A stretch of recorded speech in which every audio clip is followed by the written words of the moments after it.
I was looking for you. I just wanted to assure myself you were still out hunting. Any luck?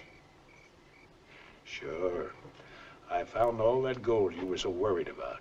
Sold it in Touchstone and came back here rich to take the woman of my choice. Very fanciful, Mr. Kehoe. How does your taste run? Oh, to just about your shade of hair.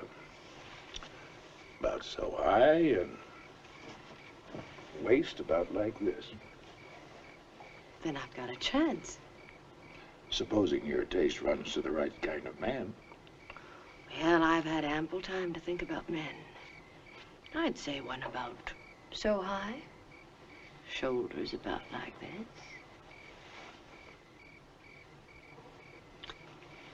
But you didn't let me finish, Mr. Kehoe. I'd also like a man I could trust. You see, I expect to be a rich woman very soon now. Well, maybe we could hasten that day, Miss Sabina. Maybe we could. Except I wouldn't trust you with a snowball in a blizzard. I'm afraid the only gold you're going to leave here with is what you brought in your pockets. Good night, Mr. Kehoe.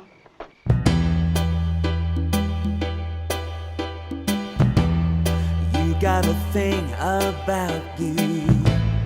I just can't live without you.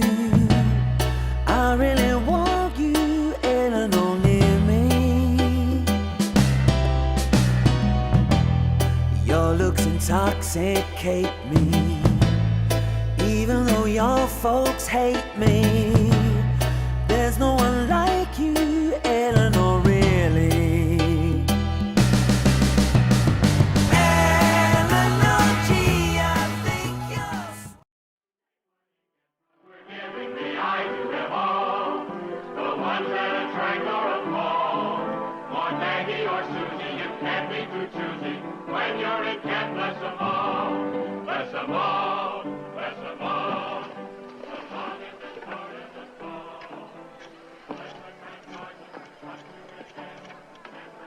Hello, Wide Wing.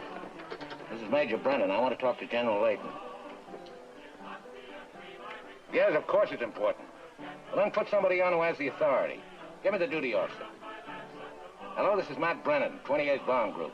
I want to get through to General Layton. Well, then bust into his conference. I got to talk to him. Oh, I want permission to get married, that's what.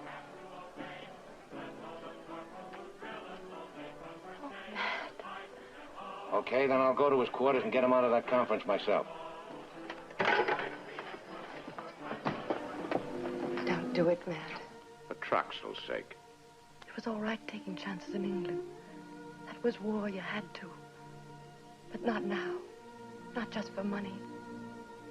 Why, this flight's worse than any mission over Germany.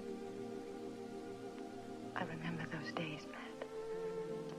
I remember what you used to say.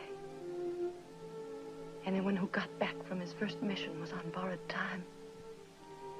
How much time can you borrow?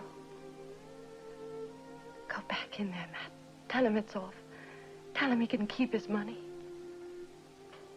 I'll see you in Washington.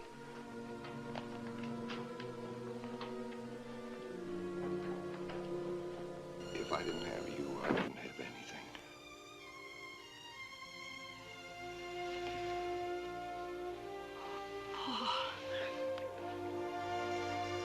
Everything they say is true. You're not the man I married, not anymore. You're ambitious, you're cold and unfeeling. Lucy, listen to me. You listen to me. I've had all I can take of this place. I can't live this nightmare any longer. You've killed every ounce of love or affection I ever felt for you, and I want out. All right, there have been others. But you can put an end to that. You just unlock your door. Tonight, if you want to. Right now, if you want to. Shall I tell you why you still find me attractive after all these years? Because you can't have me. Oh, Walter, I can't stand much more of this. How long do you think I can stand it? Living with you, seeing you, being near to you and not touching you?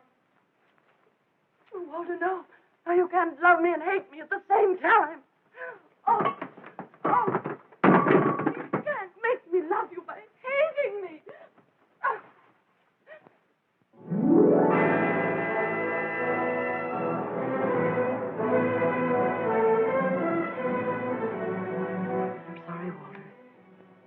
husband is supposed to come home and find his wife knitting little things. And a wife is supposed to be able to tell her husband that he's the father.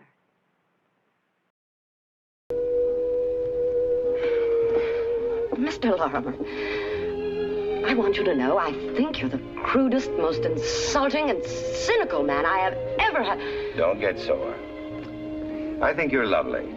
But in this business, plain honest beauty is not enough. It takes style and glamour, sophistication. We're going to make a frontal attack on Ames, and we've got to knock out any defense he might have. That takes all kinds of ammunition. Such as? Such as your hair. My hair? You could moor a tugboat with that braid, have it cut. Have your hairstyle to frame your face. Try a little makeup, just a faint flush on your cheekbones. And your lips 2 shades darker. Your lips are exquisite, but they ought to be noticed.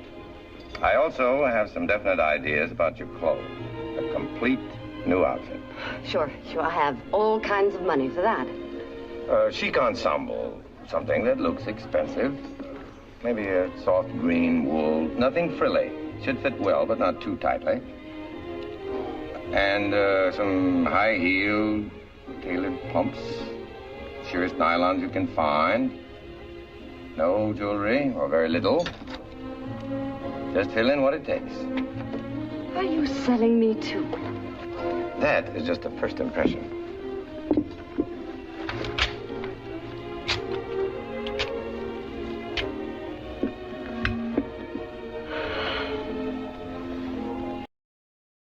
Where would they go without arms or horses? Over that hill, there are 4 more hills, and then miles of desert to Mescal. Nothing much in Mescal, at least for a rebel. Do any of them ever try to escape? Sometimes What happens? I find them. You're the man who finds everybody.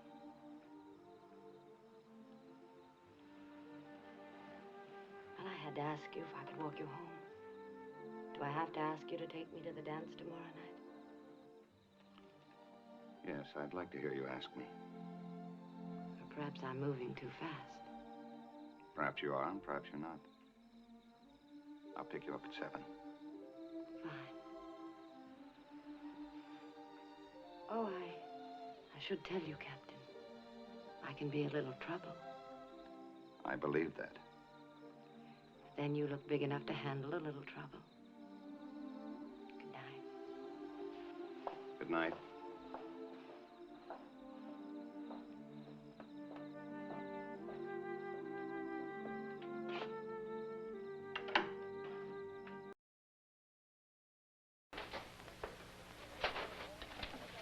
Yes?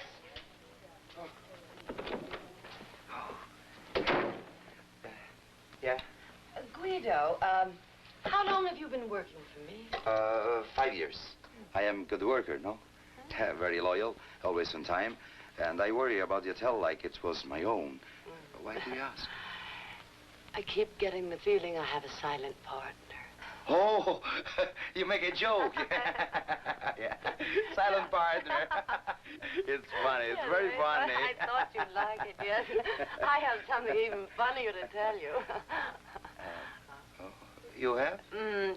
Someone made a sale and forgot to tell me about it. Oh, what terrible thing to do. Isn't it? Yes, isn't it terrible? Some dishonest person sold 4 blankets, 3 dozen towels, and 4 sets of brand new pillowcases right out of the hotel. Terrible. Yeah. How did you find out? One of the blankets was brought back for a refund because of cigarette burns. Cigarette burns? Oh, it's terrible. Oh, I must make an investigation. I go to find the guilty person. Guido, Yeah? Guido, I'm sure you'll find the guilty party, so why don't you just pay me and get the money back from him? You sure?